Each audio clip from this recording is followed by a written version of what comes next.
eri dunyo hojatlarini hammasini qondirib qo'yib, ehtiyojlarini qilib qo'yib, safarga ketgan bo'lsa yoki g'oyib bo'lgan bo'lsa, ko'chaga chiqishlikka hech qanaqa ehtiyoji bo'lmasdan turib, tabarruj qilgan holatda ko'chaga chiqqan ayol ham halok bo'lgan.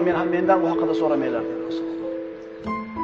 Unini, yog'ini, go'shtini, yemoq-ichmog'ini ko'chaga chiqadigan, ehtiyojini hammasini qondirib qo'yib ketgan erkak kishi. Lekin shunday bo'lsa ham ko'chaga tabarruj qilgan holatda chiqadigan ayol halok bo'lgan. Mendan so'ramanglar dedi. Qancha akalarimiz tijorat, bola-chaqa, tirikchilik maqsadida safarlarga ketgan bo'lsa, shularning uyda qolgan ayollari mana shu hadisdan xabardor bo'lib qo'yishlik kerak. Hojatmi, behojatmi ko'chaga chiqarmaslik kerak. Inson o'zi biladi qachon chiqishlik zarur, qachon chiqmaslik zarur. Va qorna fi buyutikunna deyapti Alloh taolo. Uylarda mustahkam o'tiringlar, chiqarmanglar deyapti.